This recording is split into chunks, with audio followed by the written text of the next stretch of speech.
You're standing in a room that belongs to silence. It smells of wet stone and old rope.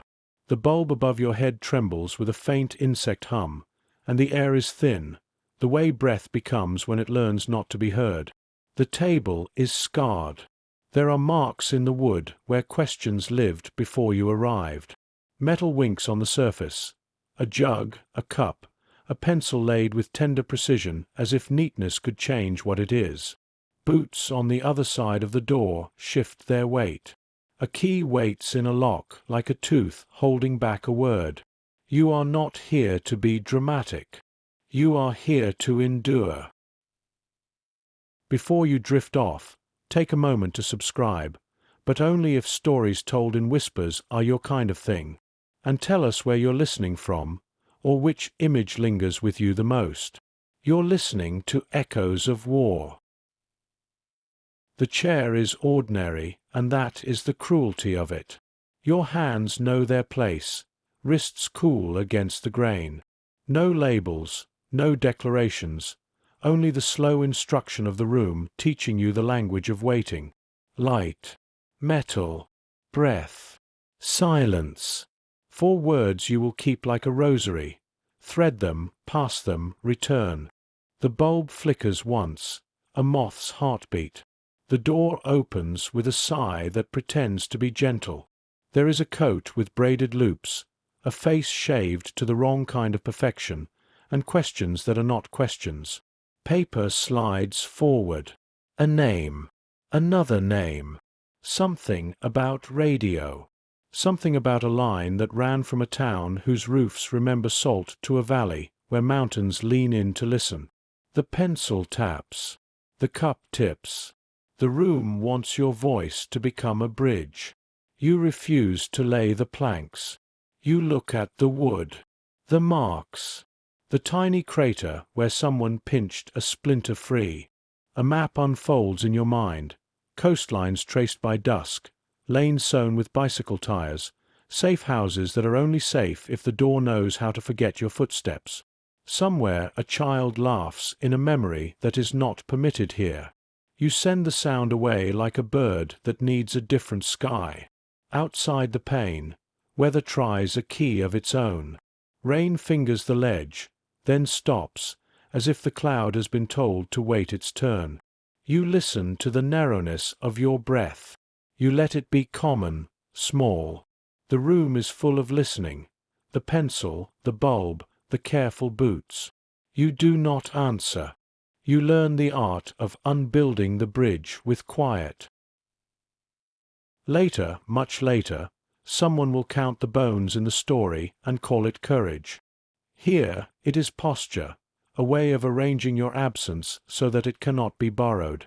A scratch on the table becomes a horizon. The rim of the cup becomes a moon you do not need. Time loosens its shoelaces and sits down. Years later they will say, that day in the room with the shaking bulb, somewhere near the heart of a city that had forgotten how to sleep, a thread of history decided it would not break. They will give it a name with the dignity of metal. They will stamp it, pin it, hold it against velvet.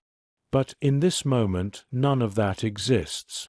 There is only light, metal, breath, silence, looped and looped until they become a kind of prayer. Outside, trucks cough and swallow distance. Beyond the river, a forest holds its breath with you. Somewhere down a corridor, keys speak in their little teeth language. Paper rustles as if finding a more comfortable lie. You remember the smell of seawater on a pier, the way rope tasted of salt and work, the shining of a code book at the edge of a candle's patience. You remember a mountain road with hairpins like questions. You remember a hand that had learned to trust the darkness without worshipping it. You are not the sort that breaks. You are the sort that bends and becomes quieter, which is another way of saying stronger. Chapter 1. The Call from the Fog. The river holds its breath. London, 1942. A city banked under blackout, glowing like an ember inside its own ribs. You stand by the Thames with your collar up and your hands quiet in your pockets. Rain walks across the water in fine, silver feet. Oil, wet rope, coal smoke, the smell of a city learning how to endure its own pulse. Somewhere behind you, a door closes on Baker Street.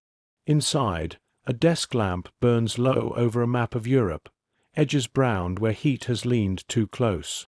Paper curls, pencil lines cross borders in soft, erasable courage. A typewriter pauses as if to think. The secretary's cough is swallowed by carpet and secrecy. You walk those corridors now. Linoleum sheens like a held breath. Frames along the walls show faces that never learned to look surprised. In a narrow office, a clerk with ink on his cuff writes your name and then, as instructed, crosses it out.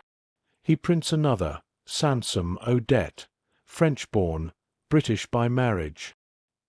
He looks up once, not unkindly, noticing that your hands do not tremble.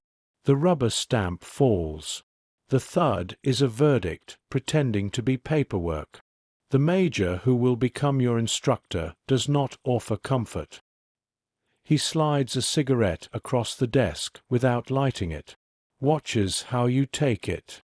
"We won't ask you why," he says, not as a promise but a rule that has outlived its author. You nod because reasons belong to peacetime and to stories you will not tell. Outside the window, London is a radio set you can hear from the street. Footsteps on Waterloo Bridge, a tram's long sigh, boots ticking like a metronome you'll carry later into rooms where there is no music. Somewhere a bell marks the hour. It sounds like a coin dropped into a well whose bottom nobody has seen. Later, you sign a name that is not the one your mother gave you. The bulb flickers once, twice, steady. You will remember that small stutter in the light when other lights are deliberate and cruel. A file closes over your past. The clerk slides it into a cabinet that smells of damp wood and secrets. He writes a note to himself, new alias issued, quiet, composed, then scratches it out and replaces it with nothing. What he keeps is the sound your calm made in the room. They do not recruit you with speeches. They recruit you with an office whose windows refuse to show the sky, with a city asking gently whether you will help it remember how to breathe. The answer is already there, in fog that has learned the shape of shipmasts, in doorways that were built for people who move without being seen. You say yes in the language of people who have already decided. There is a ladder in this work. Memory, then courage, then work, then silence. You step onto the first rung knowing that your feet will not make noise if you can help it. Someone hands you a small radio key. Its metal is colder than you expect, like the inside of winter. When you press it with your thumb, it answers in a dot, then a dash, a bland, miraculous heartbeat. Night comes down earlier now. Rain dots the river until it looks like paper under morse. You turn away from the water and toward the map that has been waiting for you. It is only paper. It is also every road you will walk without leaving footprints. Light, metal, breath, silence. 4 anchors you do not yet know you will carry. You close your hand around them anyway. The lamp hums. The room learns your name and then forgets it on purpose. History in pencil. Courage in ink. You in between, becoming both. Chapter 2. Learning to disappear. Daylight here wears a uniform. Reveille through cloud. Orders in vowels pressed flat by sleep. You wake in a wooden baroque that smells of damp wool and soap, the windows rattling lightly as wind rehearses an argument with the panes. Outside, fields gather themselves into the kind of horizon that has to be crossed in silence. A blackboard waits. Chalk dust floats like tired snow. The major draws 3 circles that intersect but do not touch. "These are lives," he says.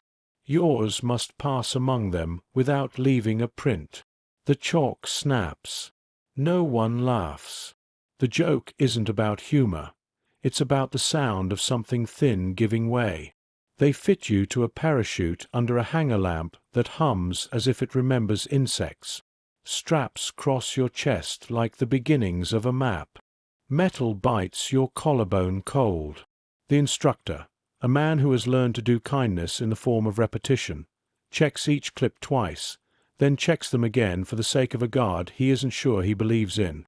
Leather, canvas, oil, the trinity of flight. Night is a door that opens on a moving floor. When it slides back, the air comes in with teeth.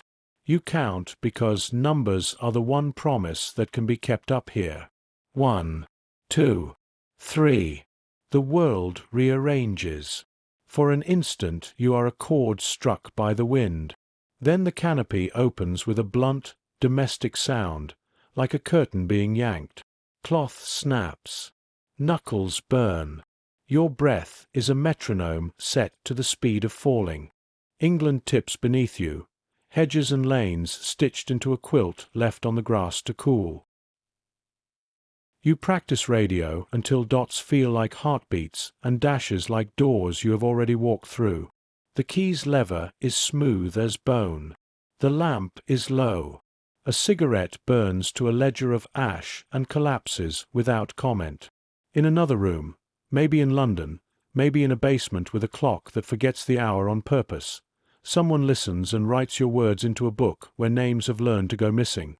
Between lessons you learn other things. How to breathe behind a door without moving it. How to walk down a corridor so the floor decides you were never there. How to place a sheet of paper under a teacup so steam won't turn ink into weather. They call it tradecraft. You call it the erasure of your old life written slowly and in tidy letters. At night, the women talk softly as if secrets can be bruised. One dreams of Marseille's salt, another of Aberdeen's gulls. You listen to their voices make a kind of harbor you will not enter. Light circles the ceiling. The bulb clicks as if swallowing. Its throat is made of tungsten and fatigue. You count the seconds between clicks and try to learn the tempo of not being afraid. On the radio in the corner, carefully muffled under a blanket, a voice that belongs to a nation says set Europe ablaze. It sounds less like a command than a prayer. Pencils hover. Someone crosses herself. Someone else tightens a bootlace as if faith were a knot you make tight enough to hold. The pistol range smells of cordite and damp cardboard. The recoil is a conversation your hands have with gravity. You do not love the gun. You learn it the way one learns a bad street, by memorizing where not to look. The wooden target takes your practice the way trees take weather. There is a man here who watches without seeming to. He has the posture of a clerk and the attention of a hawk. He writes a line in your file and then erases it, not because it was wrong, but because some lines are cheaper as ghosts. In his head, the line remains. She listens with her whole face. She does not ask the right questions because she asks none at all. He finds this reassuring. He also finds it frightening in a way that has nothing to do with you. You train on a scaffold meant to be a rooftop. The wind says the word roof and means fall. You move anyway. Breath condenses and vanishes as if your lungs were practicing the trick you will soon perform with your whole life. Another night, you jump again. The ground rises politely. The canopy opens like a decision made in secret and honored in public. Once, you land badly and sit in the mud-tasting iron in your mouth. You laugh because blood and courage are both metallic, and you have discovered a truth about taste that nobody needed to teach you. There are tests about how to lie and tests about how to tell the truth without giving any of it away. You learn the trick of leaving a room at a different height than you entered it. You learn that a window is a door that has forgotten what it was. You learn how to hide paper where heat won't find it. You learn to look like someone the world has no reason to keep. The last week arrives not with ceremony, but with a list. Equipment, phrases, maps small enough to fold into a pocket that has learned discretion. You practice your new name until your mouth wears it comfortably. You practice being from a town you've only seen on the side of a train. You practice a handwriting that is the ghost of your own. A dawn inspection. Breath in white ropes. The field radios glitter with frost as if decorated for a quiet holiday. The major passes down the line with his hands behind his back, the way men do when they need to keep from touching the future. The hardest part is waiting, he says. He means the 3 seconds before the parachute opens. You think of France, of the minutes that have learned how to hold whole afternoons inside them. You think of doors. You think of all the air between now and ground. In a shaving mirror, you practice the face of a woman who has nothing to hide. It looks almost like yours. The bulb hums. The room smells faintly of tin and soap. Outside, a rook takes the wind like a page and writes its black, wandering sentence across the field. Light, metal, breath, silence. You carry them as if they were tools. They are. You button your coat over them. The truck starts. Somewhere, far from this careful English morning, a small room in France waits to learn how to hear you. And you are ready to learn how to be heard without leaving a sound. Chapter 3. Into occupied France. Night folds itself neatly over the English coast. Engines murmur behind canvas, and the wind smells of salt and aviation fuel. A Lysander waits on the field, black paint still wet in places. Its propeller idles like a heart that has not yet decided which direction to beat. You stand at the ladder's base, helmet strap between your fingers. A sergeant checks your harness, hands quick and wordless. His breath steams, yours doesn't. The air is that cold. When the pilot gestures, you climb. The cabin is cramped, ribbed with aluminum that shivers under your gloves. You crouch beside the door, headset pressing warmth into one ear. The instrument panel glows faint amber, a miniature sunrise hidden in metal. Ready, Odette? He means the name they gave you. You nod because names are equipment now. Issued, tested, expendable. The aircraft lifts. Grass disappears into shadow. The sea arrives beneath you, dark and infinite, stitched by the faint lace of waves. Moonlight glances off the wing. It looks fragile enough to fold and post home. For 20 minutes, no one speaks. The pilot chews a stick of gum until it stops tasting of anything. Your parachute brushes your knees with the rhythm of a pulse. Below, France stretches in soft geometry. Fields, villages, a railway that glints like a thread pulled too tight. You open the hatch on his signal. Wind enters like a shout in a church. You feel the weight of your own body shift toward the hole in the sky. 3 seconds is the world's shortest prayer. Then, silence. The chute opens with a slap that sounds nothing like grace. The air steadies. You count the swing 1, 2, 3 until it feels rehearsed. Below, the lawyer glitters faintly, catching the moon like a blade. A dog barks somewhere far too early for comfort. You steer toward the darker field, the one with no lights, and land hard, knees folding into mud. Breath. Always breath first. You gather the canopy, pull the lines into a bundle that already looks like guilt, and bury them under hedgerow leaves. The grass smells of rain and gun oil. It's possible both have fallen here tonight. Footsteps approach. You freeze, only the eyes moving, the way you were taught. Then a voice, low, in French. Madam? A man steps from the hedgerow, face half lit by a hooded lantern. He's younger than you expected, boots unlaced, sleeves rolled.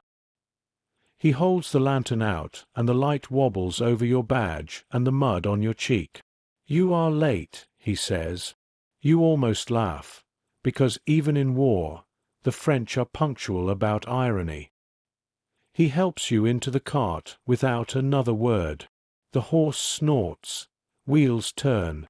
The road is rutted and smells of wood smoke, damp straw, and secrecy.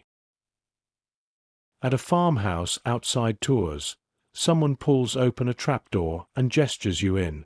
A basement small enough to fit a radio, a table, and your life. The walls are stone that weeps in winter. You unpack your transmitter, touch each part as if greeting an old friend. Copper coil, tuning dial, Morse key. Metal that remembers you. The first message to London is brief. Arrived safely. Contact secured. Network forming.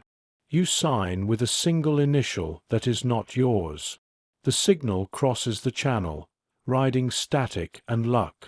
A British operator, somewhere in a London attic, hears it and exhales a smile into his logbook.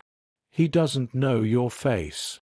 He only knows the rhythm of your courage. The next night, you send again. Then you wait. Waiting is half the profession. The other half is surviving the wait. Upstairs, the farmer's wife bakes bread in silence, the smell of yeast rising through the floorboards. Outside, a German patrol passes, boots clicking like coins on stone. You hold your breath until they fade. Then longer, just to be sure.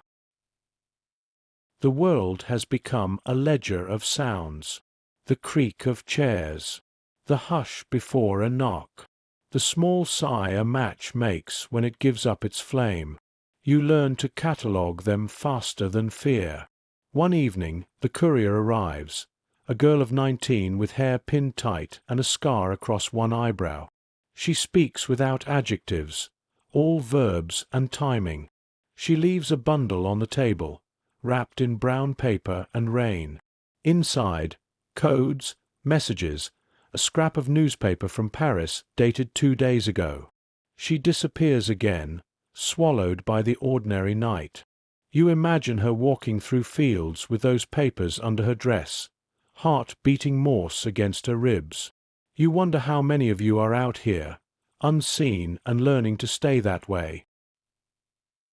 Across France, the war hums like an engine you can hear but not repair.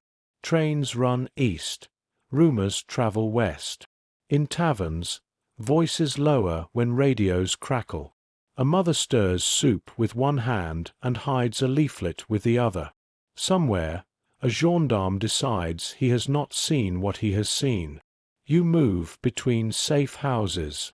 A suitcase, a new name, another set of curtains through which you watch the same kind of moon. Each door frame smells of someone else's life. In Lyon, you wait in a café that used to sell postcards. In Limoges, you pass a message sewn into a hem. The cities blur. Courage takes the shape of patience. Sometimes, the radio fails. You sit beside it for hours, fingers hovering like a pianist unsure of the key. Static roars, clears, roars again. London is there somewhere, breathing behind the noise. When the connection returns, you tap gently, as if not to wake it. Transmission acknowledged. Hold position. You fold the paper. The ink smears in the humidity. The words remain legible but tired. Once, a train carries you through occupied territory. Soldiers in grey share the compartment. You pretend to sleep, chin on chest, suitcase between your knees. The youngest of them, hardly more than a boy, watches your reflection in the window. Perhaps he sees only fatigue. Perhaps he sees courage camouflaged as fatigue. The glass keeps its opinion. At a stop near Dijon, he rises, adjusts his cap, and leaves without a word. The carriage fills with silence, which you treat like oxygen. Outside, Vineyards roll past in disciplined lines. War has not changed their geometry.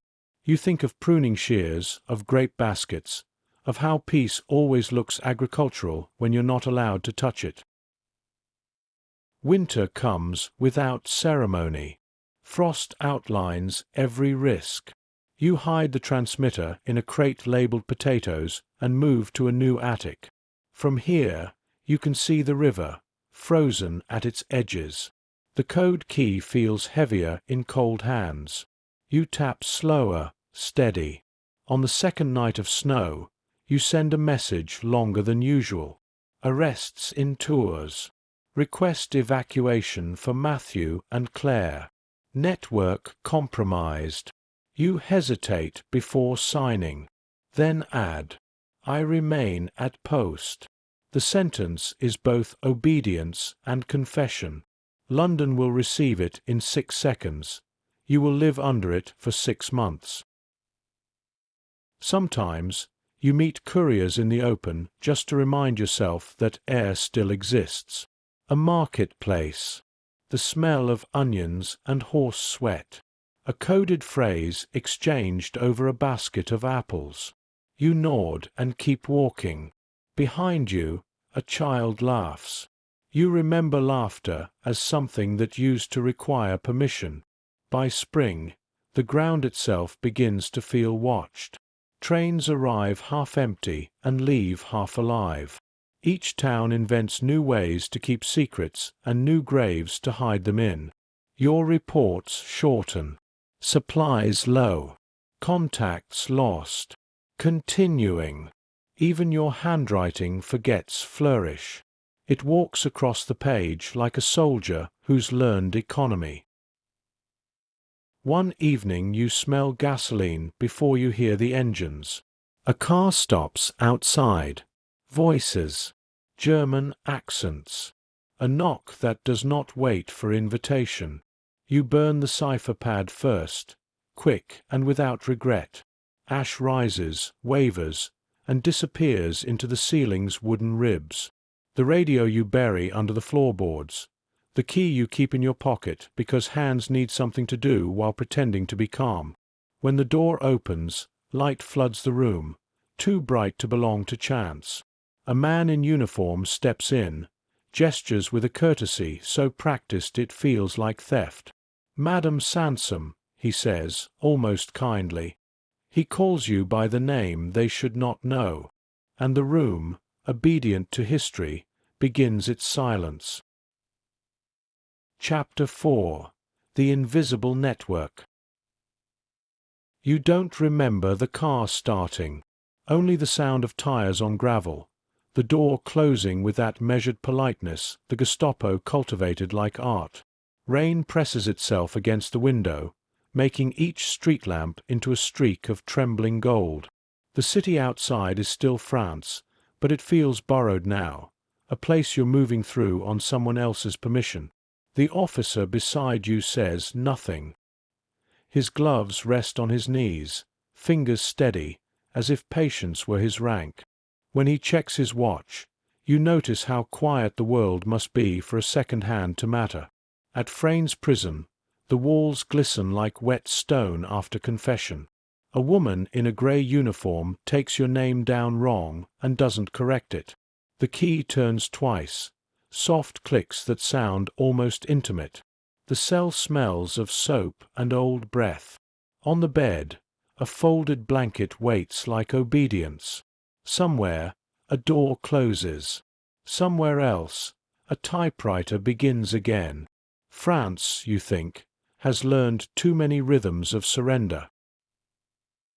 Days fold into each other.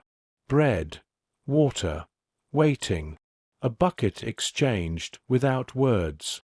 When the guard slides the tray in, the noise makes the spoon tremble against the plate, a small percussion of endurance. You count those sounds.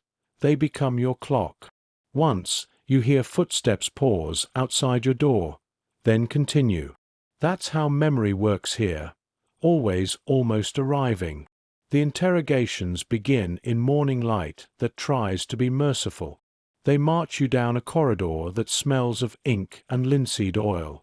The walls are painted an institutional green, the color of patience when it starts to rot.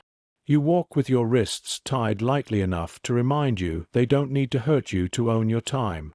The first officer asks for your real name. You give him one of them. He writes it down, studies the letters as if they might rearrange themselves into confession. He doesn't raise his voice. He doesn't need to. A second officer sits behind him, younger, face pale from indoor work. He watches your eyes instead of your answers. There is a note of hesitation there, the kind that appears when cruelty has begun to feel bureaucratic. You almost pity him, until you remember the ink on his fingers is from someone else's story. Between sessions, you're returned to the cell. The door closes like punctuation. Full stop. You sit on the floor because it's easier to listen that way.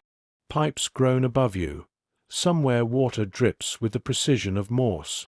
Dot, dot, dot, dash. You start hearing messages in the rhythm. They always say the same thing. Still here. At night, the guards play a radio in their room. Dance music, laughter. The sound filters through the corridor, thinned by distance but not erased. You imagine people dancing in Berlin to that same tune, their feet erasing maps under chandeliers. You imagine them not knowing your name, and you find comfort in that invisibility. It means the world is still too big to conquer entirely. The next morning, your interrogation changes tone. The senior officer arrives, a man whose smile has been taught geometry. He wears his uniform like a belief. On the desk before him lie your coded notes, the ones they found in the false bottom of your suitcase. He taps them once with a gloved finger. "You were careless," he says. "It's meant to sting." You let the words fall between you like crumbs. They might lead somewhere, but not to what he wants. He gestures to the younger officer. A pencil rolls across the table, stops at your wrist. You glance at it, a harmless thing turned instrument. When you don't reach for it, he smiles again. "Write the names." You look at the blank page and think of light. How it moves across faces, across the river at dawn, across every room where someone is still waiting for a signal that says, "Safe." The silence between you thickens until it becomes furniture. He sighs, almost weary, as if disappointed by the predictability of courage. The next hours blur. Questions sharpen, voices rise, then fall again to that unbearable calm. You answer some with truth that has been rearranged, others with silence that has learned eloquence. They record everything as evidence that you exist. You use the same silence to prove the opposite. When it's over, they walk you back past other doors, closed, numbered, anonymous. Each one could be an echo of yourself. Weeks pass measured by interrogations, by meals, by the changing pitch of footsteps outside. You forget the days, but remember the light. Morning light is white, too clean. Afternoon light is yellow, like the end of something. Night light is blue, the color of thoughts that have lost their way home. Once, the younger officer offers you a cigarette. His hand shakes slightly. He pretends it's from the cold. When he lights it for you, you notice his pupils contract, as if afraid of the flame's honesty. You thank him in perfect German. He looks away first. Later that night, he dreams of you, standing in a field with your parachute, unbothered by gravity. He wakes angry, not because of desire, but because your defiance has entered the one place his orders cannot reach. Back in London, a man in a small, overheated room reads the latest intercept report. Agent Lees, presumed captured. He removes his glasses, cleans them with a handkerchief, and writes in the margin, No confirmation. Then he circles it twice. He doesn't know that at that very hour, you are sitting beneath a single bulb humming the same note as his desk lamp. Different rooms, same electricity. He will go home that night, eat cold supper, think of you as a line in a ledger. You will dream of static resolving into a human voice. Both of you will wake before dawn, believing in work neither can prove exists. The third week arrives carrying winter. Frost climbs the bars like ivy. Your hands ache from stillness more than restraint. They ask fewer questions now, perhaps because you've already answered them all with silence. In one session, the senior officer leans forward. "Why endure this?" He says it softly, almost conversational. Why suffer for a country that isn't even yours anymore? You study the grain of the wooden desk. Each line is a road leading away from him. "Because," you say at last, "I decided so." He laughs, surprised by the economy of your rebellion. He calls for the guards, dismisses you with a gesture that tries for authority but lands closer to defeat. As you're led away, you hear him say something in German that sounds like "foolish woman," stubborn silence. The younger officer doesn't reply. He's writing something again. Not a confession. A note to himself. She will not break. The transfers begin. New prisoners arrive. Old ones disappear without farewell. One morning your cellmate, a Polish nurse who once smuggled antibiotics inside loaves of bread, is gone. Her bunk still smells faintly of soap and earth. You fold her blanket and place it where her shoulders used to rest. By evening, a guard enters with an envelope. Your sentence, you think. Instead, it contains a train ticket. Destination: Ravensbrück. He reads the name aloud, savoring its consonants. You ask nothing. He shrugs as if to say, "All journeys end somewhere." That night, you sit on the bunk and trace the letters in the air. They feel like frost forming on glass. Outside, a truck backfires. Inside, the bulb flickers twice before holding steady. A familiar rhythm. A small act of obedience from the universe. You close your eyes and remember the first lamp on Baker Street, the one that trembled the same way before deciding to shine. History, it seems, repeats itself in voltage. Before dawn, they wake you. The corridor smells of metal polish and coffee. Other women stand ready, coats buttoned, eyes reflecting whatever they need to survive. The guard checks his list, calls each name like a priest unsure of his prayer. As you step into the truck, the younger officer appears in the doorway, hat under his arm. He doesn't meet your eyes. He says only, "It could have been easier." You almost answer, but the words choose not to leave. He nods once, as if acknowledging the decision. Then the door closes between you with a sound that could almost be regret. The engine starts. Cold air pushes through the vents, carrying the smell of diesel and pine. Somewhere to the north, Ravensbrück waits, not as a place but as an idea the world hasn't learned to forget. You exhale slowly, the breath visible in the half-light. For a moment, it looks like a message rising through the air, trying to find its way back to the radios in London. Then it fades, absorbed by morning. Light, metal, breath, silence. You count them again, and the truck moves forward into history. Chapter 5: The Road to Ravensbrück. Dawn arrives thin and unfinished, like a page left half erased. You wake to the clatter of chains against wood, the rhythm of trucks reversing in the prison yard. Steam rises from exhausts, curling around boots, around orders shouted in German that no one bothers to translate. The smell is diesel, frost, and anticipation. Your wrists are bound with cord instead of steel today. A kindness, perhaps, or a counting. They herd you toward a line of women, French, Polish, Dutch, names whispered like contraband. Each carries the same small shape of fear under her coat. Above the gate, the winter sky refuses color. The younger guard counts heads, his pencil tapping the clipboard in sets of 5. You recognize the sound. It could be Morse if courage still had a frequency. When he reaches your name, he hesitates a fraction too long. Then, Fertig, done.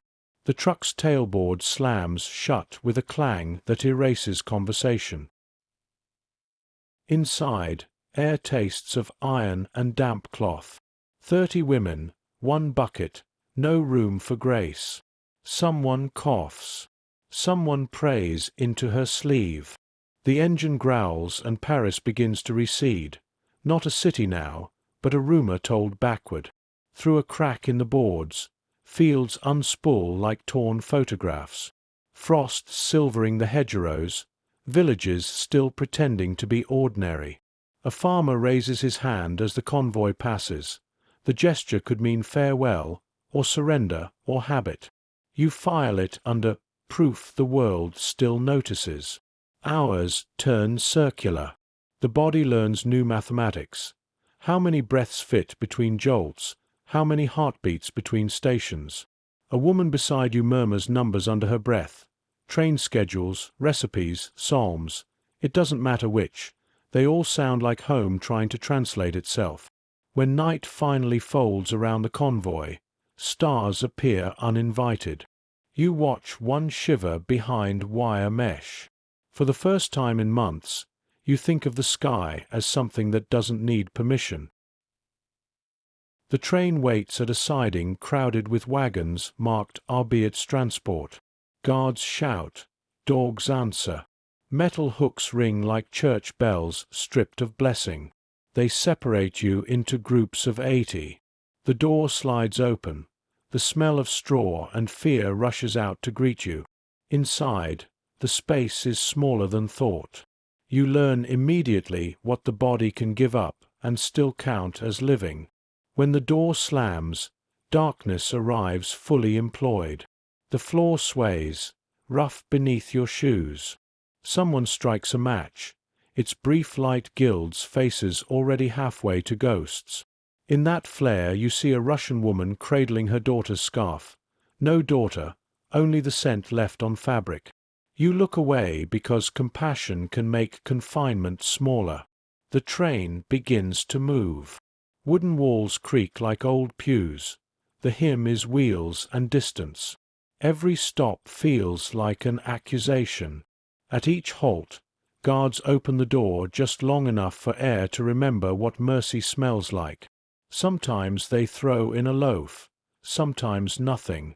Women fight, then apologize. Silence follows, heavier than the bread. You start to count breaths again. After a while, counting becomes prayer. After longer, it becomes discipline. Light, metal, breath, silence. Repeat until meaning wears smooth. 3 days later, someone says, Germany, and no one argues. Snow now outside. It falls sideways, hurried. The landscape has lost its vowels. Factories, pines, frozen rivers, all consonants of war. At the final siding, the train exhales steam like exhaustion. Doors slide open. Shouts, raus, schnell. You jump down, knees uncertain, air slicing your lungs clean. The platform is mud frozen into obedience. In the distance, towers. Wire that glitters in weak sun. A smell already known by those who have arrived before you. Burning mixed with disinfectant. Winter pretending to be order. Someone whispers the word Ravensbrück. It moves through the crowd like a wind that has learned grammar. Guards line the road, rifles tilted towards sky as if aiming at hope. You walk because stopping would make you visible. Boots splash in melted snow. A truck passes carrying bundles that used to be people. No one asks which direction they're coming from. The camp gates rise ahead, forged iron shaped into letters you do not yet read. Beyond them, buildings precise as ledger entries, smoke climbing straight because even the wind has been disciplined. A woman in uniform inspects papers, face blank as porcelain. She looks at you the way a tailor studies cloth. The roll call yard opens wide, framed by barracks on both sides. Guards bark numbers. Names are no longer currency. You are issued a tag, a patch, and the lesson that individuality is expensive. A bucket of shears waits. Hair falls in dull handfuls, rolling across the concrete like forgotten intentions. Cold air kisses your scalp. Someone laughs. The sound is human and therefore punished. You watch it happen and memorize not the cruelty but the pattern. It might be useful later, if survival ever needs choreography. Inside the processing room, tables of paper, pens, files, the bureaucracy of oblivion. A clerk dips her pen, writes the date, then the camp number, 27221. She doesn't look up. You realize she could be you in another mirror. For a moment, you almost forgive her for surviving her own orders. The doctor examines you with a stethoscope that smells of vinegar. He asks if you can sew. You answer yes, because sewing means hands, and hands mean purpose. He nods, already forgetting the question. You are handed a dress of coarse grey, still warm from another body. The seams scratch. The shoes are wooden. Walking becomes percussion. A guard gestures toward Block 32. You obey. Obedience is a language everyone here speaks fluently. Inside the barack, rows of bunks stacked 3 high, air thick with steam and breath. Women huddle under blankets the color of regret. Someone coughs. Someone counts. At the far end, a woman with cropped hair murmurs, "French." You nod. She points to an empty space beside her. You climb in, grateful for geometry, the way 2 bodies can share warmth without ceremony. That night you dream of radios, of code keys tapping under soft hands.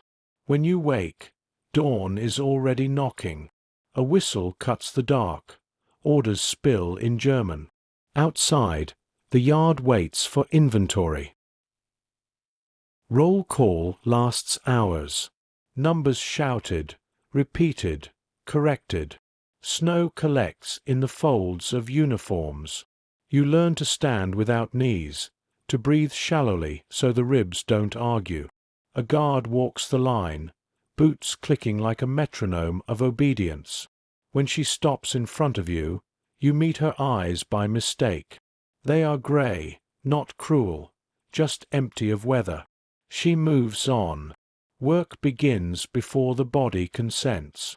You carry bricks from one pile to another because purpose is arithmetic now. Hands crack, split, forget softness. At midday, soup so thin it reflects the sky. You drink and watch clouds move across the surface. They seem freer than anything that still has weight. Weeks blend. The camp invents its own calendar, measured in arrivals, in absences, in the color of smoke.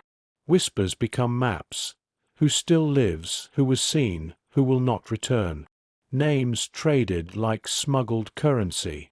One evening, the Polish nurse from the train finds you by the water pump. She smiles without teeth. "Still here," she says in a dozen languages at once. You answer with a nod. Silence translates perfectly. At night, you and others share crumbs of memory. One woman recites poetry without knowing why. Another traces the shape of her child's name on her palm until skin remembers. You tell them nothing of radios or codes. You tell them instead about the sea, the smell of salt, the way light breaks on water as if rehearsing forgiveness. They listen because stories are food that doesn't run out. Then, one morning, rumor. The front is moving. Distant thunder that isn't weather. Guards talk faster, their laughter shorter. Hope tiptoes through the barracks like a thief uncertain of its welcome. You begin to collect details, the tone of engines overhead, the direction of smoke. Each could be meaning, each could be mistake. But meaning, even false, is a form of survival. That night, frost creeps in through the cracks. You pull the blanket tighter and count again. Light, metal, breath, silence, for words that still belong to you. You think of London, of a lamp that once flickered twice before holding steady. You think of the young clerk who wrote your alias in pencil, certain someone would erase it soon. You hope he was right, because erasure here means endurance. Outside, somewhere beyond the wire, the forest keeps its own counsel. Wind moves through the pines with the sound of paper being turned. Perhaps history is already writing the next page. You close your eyes, exhale once, and let that sound carry you there. Chapter 6. The Camp of Women. Light, metal, breath, silence. For words you carry like smuggled bread. Ravensbrück teaches them new meanings, one winter day at a time. The Yard of Numbers. Dawn arrives like a rule you can't appeal. The whistle cleaves the air, and the baroque empties its bodies into the cold, women moving in lines that pretend to be straight. Frost stiffens the mud, boards creak, pines on the horizon hold their breath with you. Roll call is a mathematics of cruelty. A German female guard, cap square, clipboard steady, speaks numbers into steam. The column repeats each number back, as if calling a lost name across a lake. A woman sways. Another woman's hand appears at her elbow, the gesture so small the guard's eye slides past it. Kindness here must learn the grammar of invisibility. You stand still until stillness becomes a technique. Head level, shoulders quiet, breath shallow enough not to be seen. The wooden clogs turn every shift of weight into percussion. You think, if listening were a skill that could be awarded a medal, this yard would glitter. A tower clock marks an hour that isn't true. Time here is a wheel stuck in winter. You watch smoke lift from a chimney and decide to let the sky keep the seconds. It seems more qualified. When the count is finally correct, the guard taps her pencil once. The tap is a permission slip for suffering to move indoors. Work detail. The sewing room smells of damp cloth, boiled starch, and wrists. Tables in rows, needles in rows, women in rows, silence in rows. You sit where you are told. Hands remember the kindness of work and try to mistake this for it. You stitch seams for uniforms that will belong to men who will never know your name. The thread burns the skin in the same place each hour. You decide to let scar tissue be your glove. A German overseer passes, heals a metronome.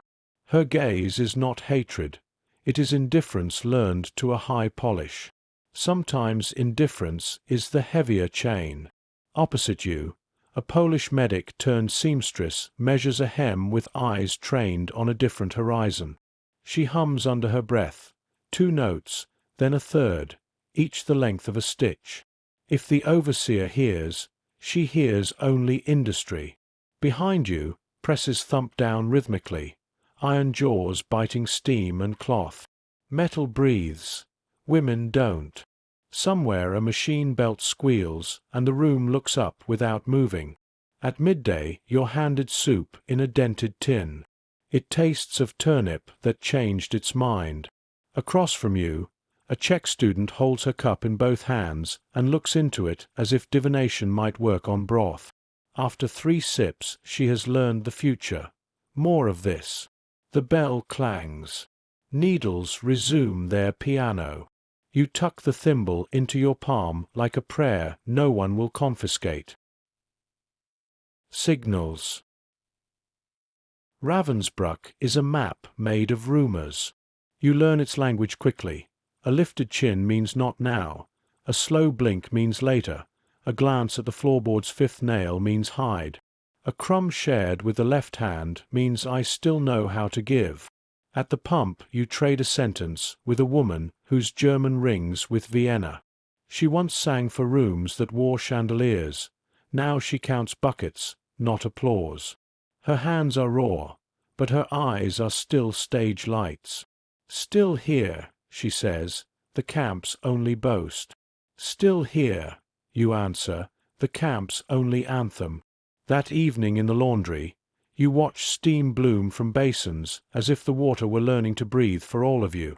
On the wall, someone has scratched a word with a nail. Morgan. Tomorrow. It could be a threat. It could be a promise. You decide to let it be a door. You carry messages the way the body carries salt. Quietly, everywhere.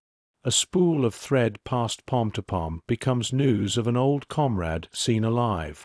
3 taps on a bunk post at lights out says, we wait. We do not forget. No names. Names are candles. They show too much and blow out too easily. A German female guard with a face like shut whether walks the aisle between bunks after curfew. She pauses beside a woman murmuring scripture into her blanket. Lies, the guard says, softly, and moves on. For a heartbeat you wonder whether mercy can survive in a uniform. Then you remember. Survival is a shape without a dress code. Lessons in endurance. The camp teaches you what to do with pain. Fold it carefully, store it where the breath won't trip over it, return to work. You take inventory of the body the way quartermasters count boots. 1 bruise, 2 cracked places, 10 fingers, all present. You decide not to name the aches. Unnamed things can't be summoned by the wrong mouth. When a woman collapses at the press, 3 others position themselves so the overseer sees only efficiency. The medic's thumb finds a pulse. The student's hand finds a rag. Your own body finds the floor bucket and kicks it over on purpose. Water everywhere. An accident that looks exactly like one. The overseer swears and fetches new cloths. By the time she returns, the fallen woman is sitting again, a washerwoman who has earned the right to breathe twice. You think of London and a clerk who wrote your alias in pencil. Pencil was wise. Pencil means a life that can be corrected without tearing the page. Between details you are sent to the infirmary with a bolt of torn cloth. Beds. A regiment of suffering sponsored by inadequate blankets. The nurse from the pump, Polish, ties a sling with a ferocity reserved for love. She sees the cloth and smiles with half her mouth. Bandages, she says. You nod and say, curtains, so the room can hear the wrong thing. On a cot near the stove, a Russian woman stares at the ceiling where the heat peels paint into small white continents. A map of a world that forgot her. You stand in the doorway and memorize the shape of those continents. Later, you will trace them inside your palm when you need proof that something peels away from cruelty and becomes weather. Weather report. Snow migrates out of the weeks and rain takes its place. Pine resin sweetens the air under certain winds. On days when the front speaks in the far distance, the geese fly lower, practicing escape lines. You read the sky like stolen mail. The siren sounds twice in 1 week for reasons no one is told. Guards glance at each other with new mathematics in their eyes, the subtraction of certainty. At roll call, an officer mispronounces a syllable and blushes under her anger. You do not smile. But inside, something small stands up and stretches. At dusk you watch light become threadbare around the fence line. In that seam between day and night, the world feels undecided. Undecided things are interesting. A wind lifts, and the wires sing a note that might be called hope if you were a less careful person. You call it tone, file it with every other sound that has carried you this far. Cross-cuts. London, evening. A clerk, different from the first, same species of patience, holds a file marked with your code name and sips tea steeped too long. A memo crosses his desk. Reports indicate increased activity near Furstenberg. He underlines Furstenberg as if ink could become distance reduced. At his elbow, a radio operator tunes past dance music to the hiss that means listening is righteous work. Berlin, midnight. A junior official drafts a requisition for more fabric, more thread, more bodies to move the thread. He rubs his eyes and thinks, not for the first time, that the war is a machine designed to consume nouns. He files the form. The machine thanks him by requiring a new form. The camp, pre-dawn. You lie awake counting the heartbeats that fit between the stove's breaths. In the bunk above, the Czech student whispers multiplication tables like psalms. Outside, a fox prints a brief red autobiography in the snow before the guard's boots rewrite it. The quiet rebellions. Resistance here rarely looks like cinema. It looks like a woman breaking bread 3 ways instead of 2. It looks like a needle palmed and not returned. It looks like someone who still says please to a ladle. You learn the art of the extra stitch, the one that makes the seam thick enough to chafe if worn too long. You learn the art of the missing stitch, the one that will require mending far from here. You are careful. You are meticulous. You are never caught because your face wears the perfect expression, the absence of opinion. Once, a guard slaps a woman for nothing more than existing too near a doorway. The sound is paperwork signed in skin. 3 hours later, that same guard trips on a bucket left half a step to the left. No one laughs. But 5 bunks sleep warmer that night. A rumor arrives like spring in a room with no windows. Names of women moved to a block with less smoke. The rumor is false. Even false rumors can be vitamins. You swallow it anyway. Let the body have a day of brightness. Letters without paper. At night you write letters to your children in the language of breath. 1 breath means breadcrumbs on the table after breakfast. 2 breaths mean the sound of a drawer closing softly. 3 breaths mean do not be afraid of the dark. It is where stars live. You compose to your husband in the language of metal. A key turning once. I kept faith. A key turning twice. I kept silence. A key not turning. I am still here.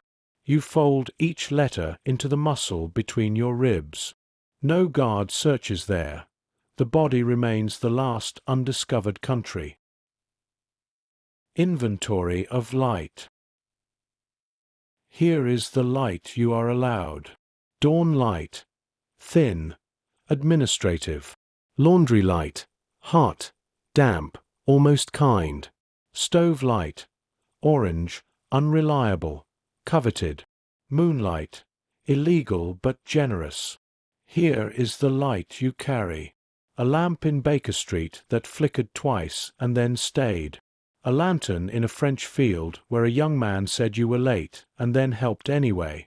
The phosphor glow of a radio dial, tiny planet in a secret sky.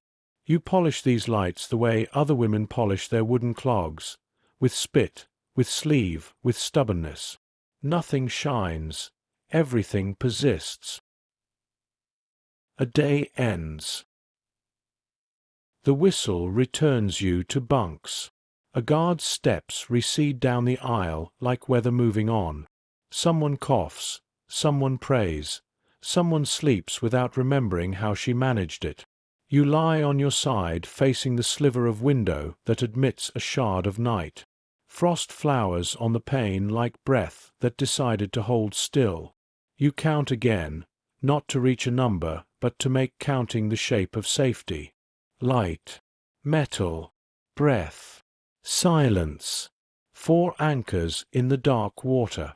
A moth taps at the bulb's enamel shade 3 times, rests, taps again. Even fragile things make a sound when they insist.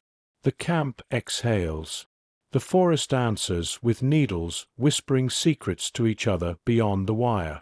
Somewhere, very far and almost here, the future changes its weight from one foot to the other. You close your eyes and put your hand flat against the plank wall.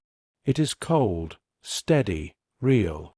The night presses back with equal conviction. And for one held moment, you and the world agree on stillness. Chapter 7. The Liberation. Collapse. The world ends the same way it began, with noise pretending to be order. Engines snarl beyond the fence. Boots run where boots used to march. The guards shout to one another, syllables colliding, authority leaking from their voices like air from a cracked tire. You wake to the sound of the sirens stuttering, not calling roll but warning no one. Women rise, startled out of habit, unsure whether to stand, to hide, or to hope. The tower lights blink twice and go dark. The yard looks suddenly enormous without supervision. Someone whispers, "They're leaving." Someone else says, "Don't believe it." Belief here has been rationed longer than bread. You press your hand to the wall, cold, vibrating, and feel the camp's breath changing. Metal doors slam in the distance. Keys clatter without purpose. For months the world has been a machine that ran on fear. Now the gears slip. You listen to the sound of history stalling. By noon, the main gate stands ajar, unguarded but not inviting.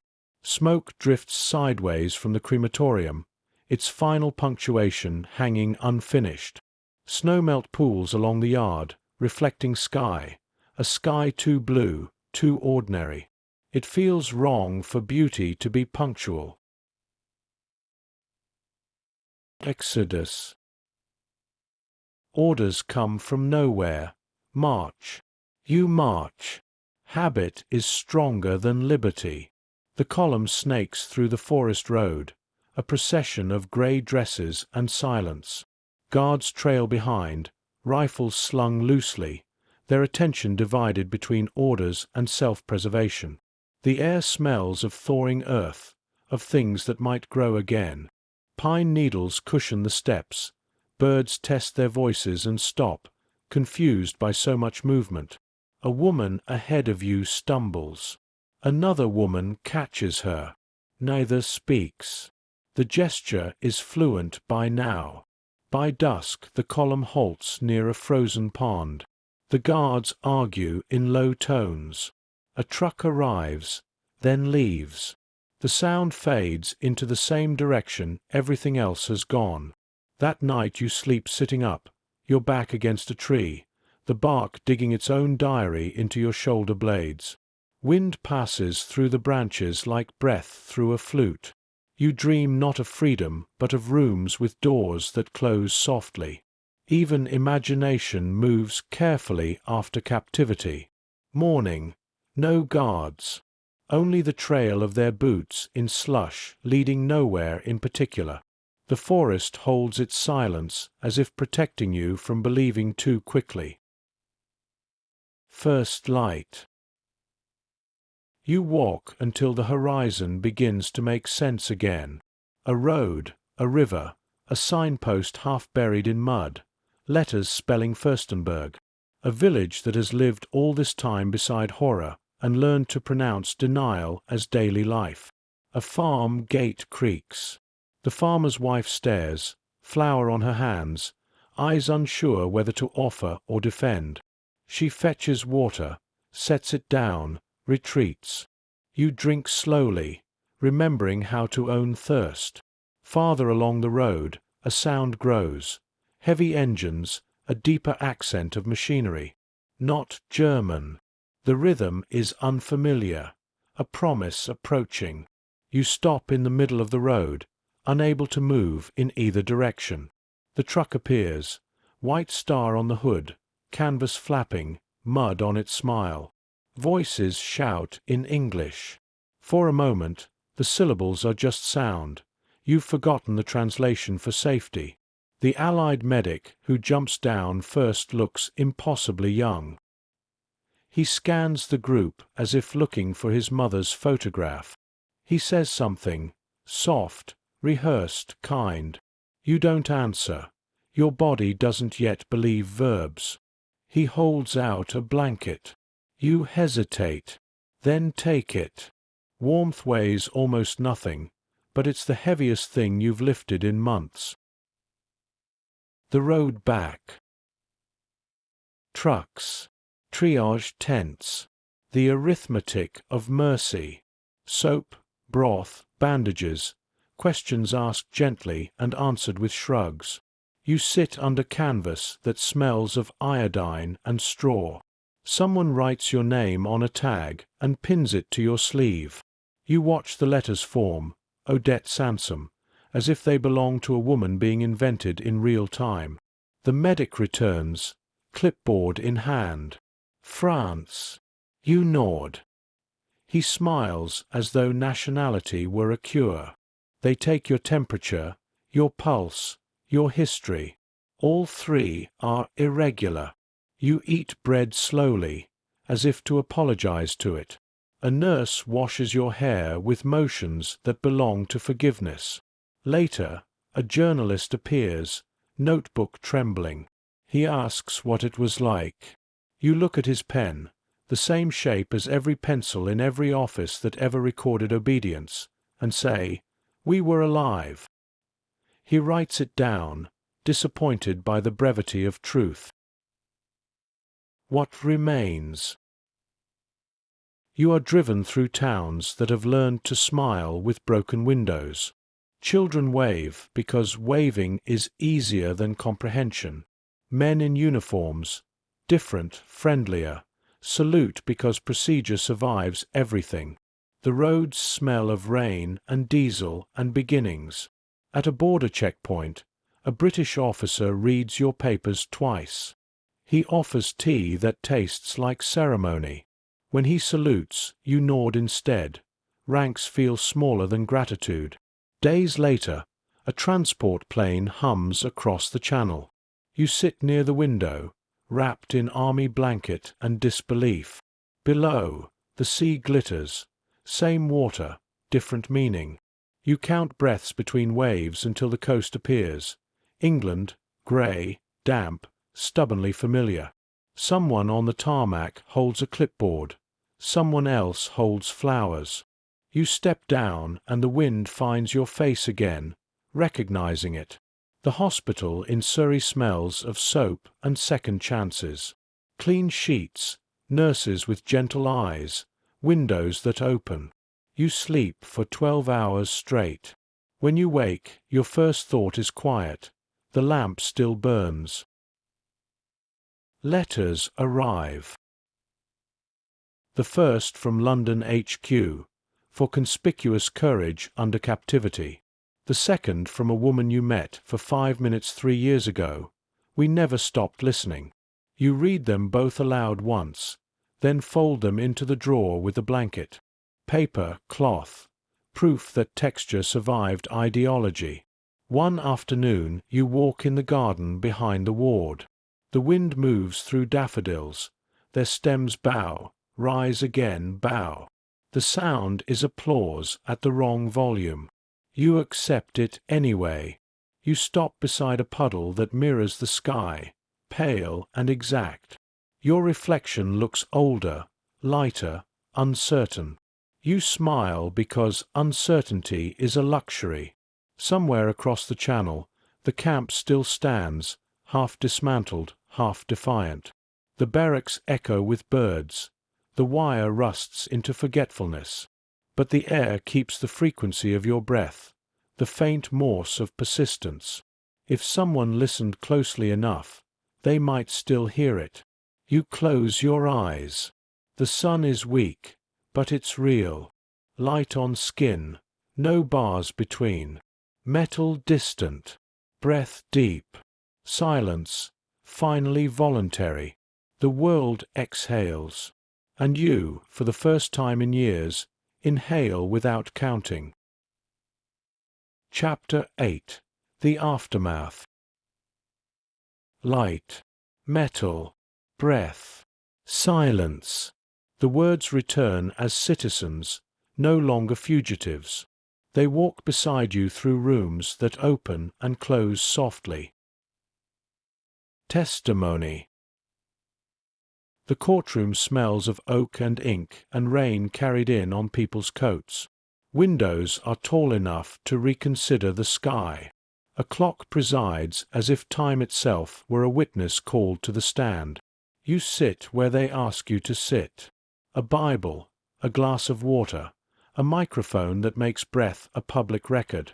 Barristers adjust papers with the choreography of certainty. Reporters bend over notepads, their pencils already knowing how the story will prefer to be told. They ask for facts.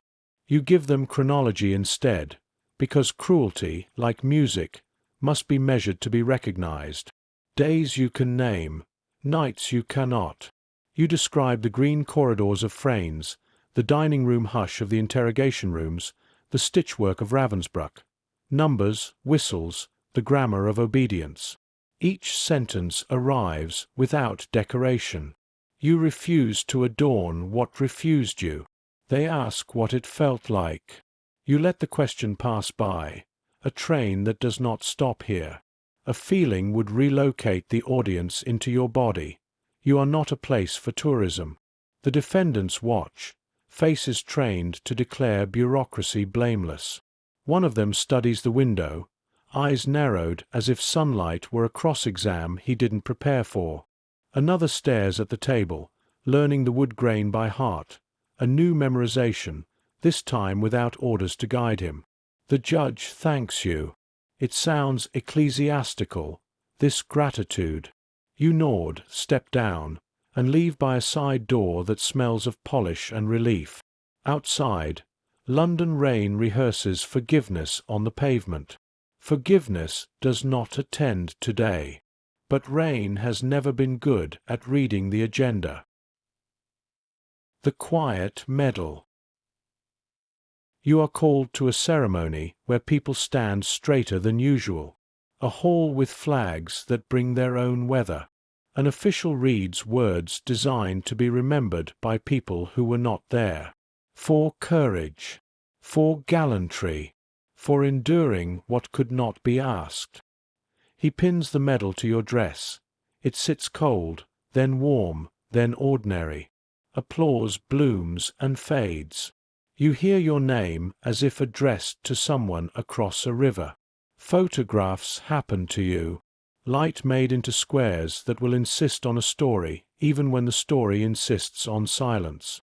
Afterward, you step outside into a small, docile rain. A woman you don't know touches your sleeve with 2 fingers and says, "Thank you." You answer, "For what?" She blinks, smile holding, and says, "For staying." It is the nearest anyone comes to understanding.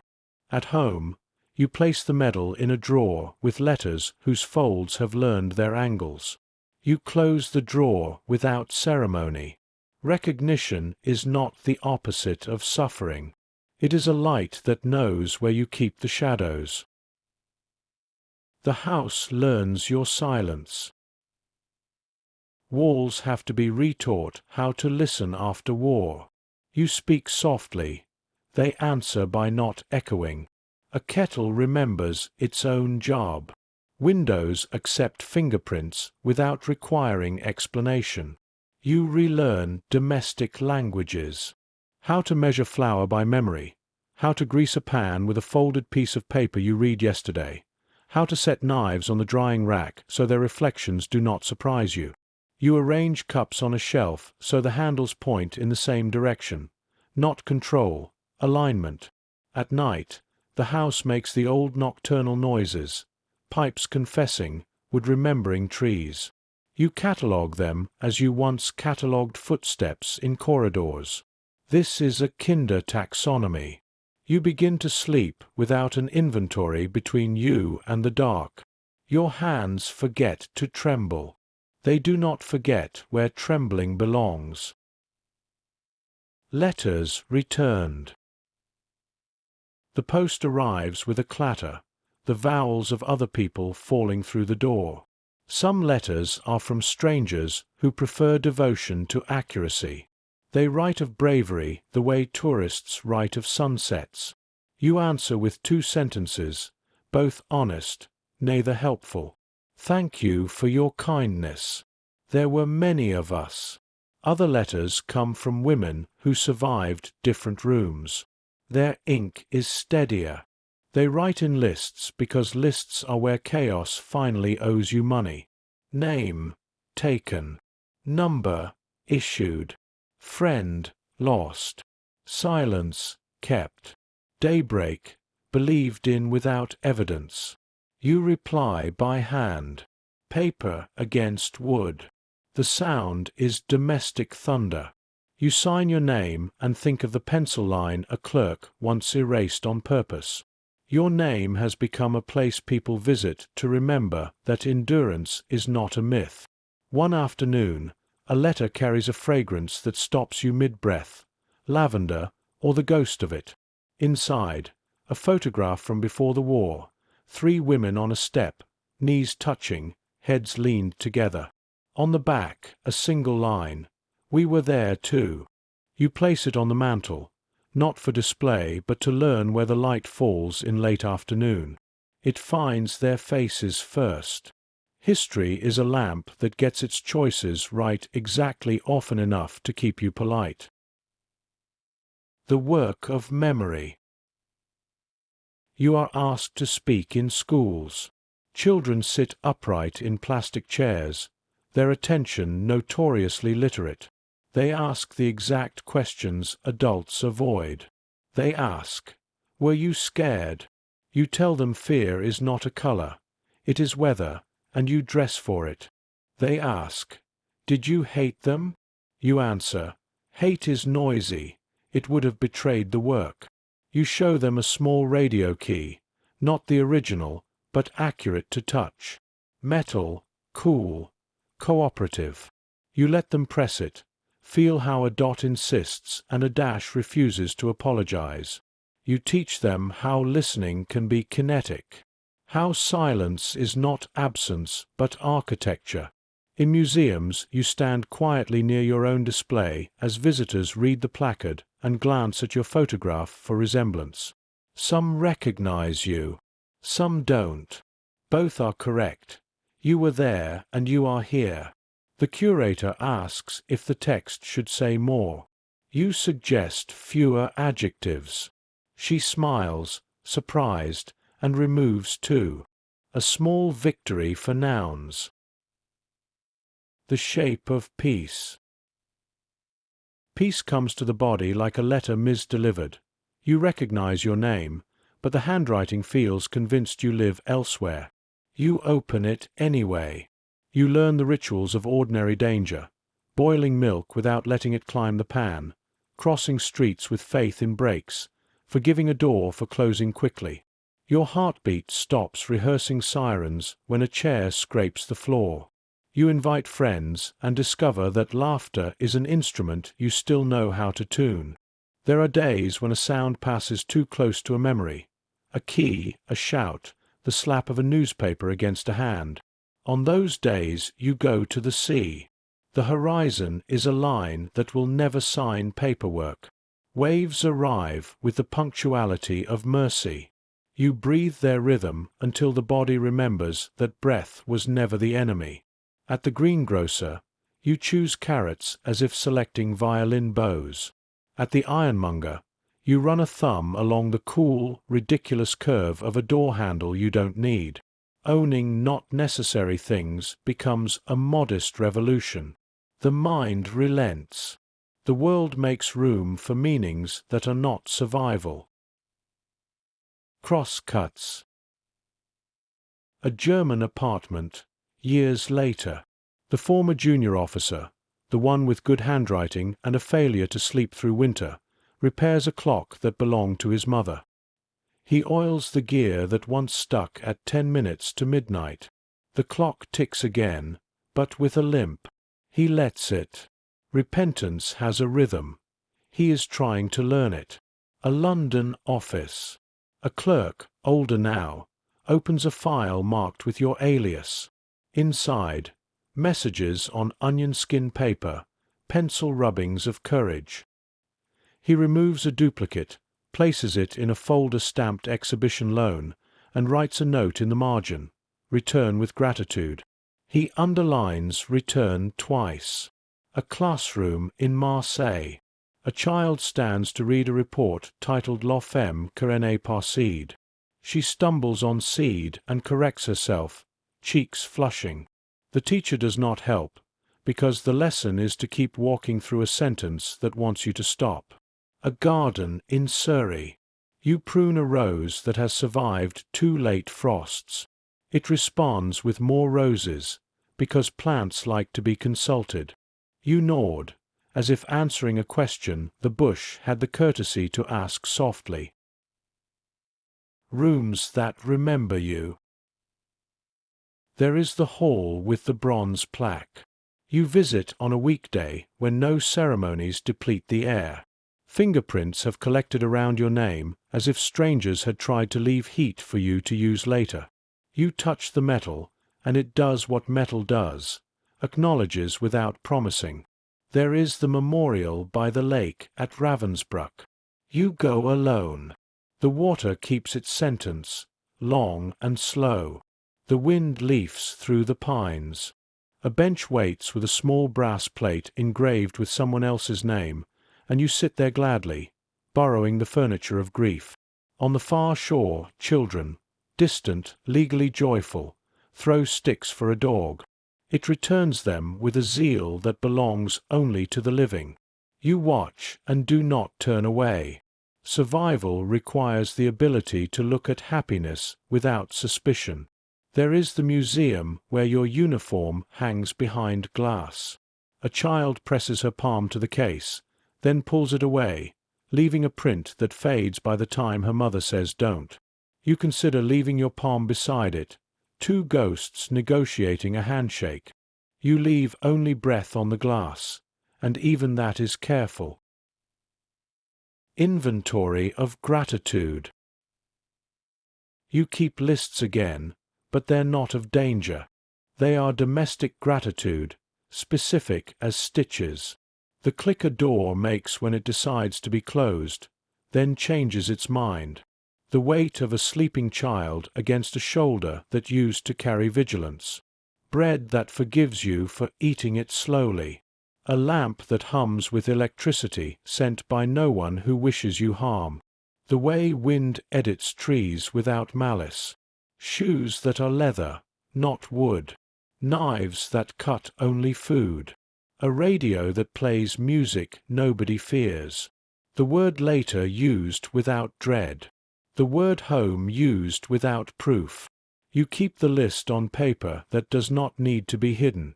You pin it inside a cupboard door where it can surprise you kindly while you reach for salt. A life begins again. Years learn to pass without asking permission. The body, pleased, stops counting. You do not become someone else. You become the version of yourself the war could not write over. When people say, hero, you smile as one does at a child who has drawn a house with no door. You say no, gently, and if they insist you say, perhaps, but not alone. Then you tell them about the woman with stage-light eyes at the pump, about the Czech student's multiplication prayers, about the Polish nurse who tied slings the way sailors tie hope to storms. You name as many as memory allows, because the roll call of the afterlife deserves accuracy. On a summer evening, at a window that has decided to be generous with air, you sit with a cup of tea and listen to the neighborhood learning dusk. A bicycle bell, someone laughing 2 streets over, a dog conducting its family back indoors. You open the drawer, take out the medal, and hold it until the metal takes the temperature of your hand.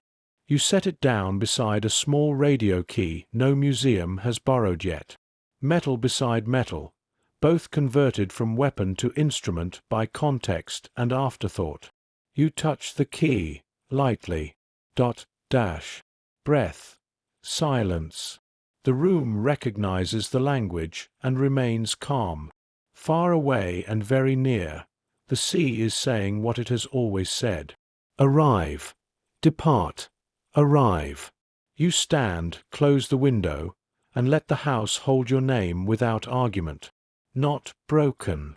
Not louder. Simply here. And the light, finally, does not flicker before it stays. The quiet frequency.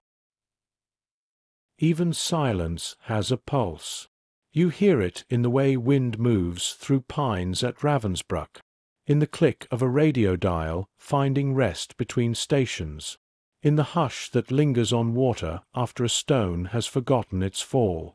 It is the sound the world makes when it is done keeping secrets. Years later, you walk along a coast where the tide writes in cursive. The air tastes of salt and iron and forgiveness. Waves approach, retreat, and approach again, each one an unfinished sentence waiting for history to stop interrupting. The sea carries no ranks, no borders. It remembers everything but accuses nothing. You stand with your shoes in your hand, the wind tugging at your sleeve as if to remind you how light feels when it isn't rationed.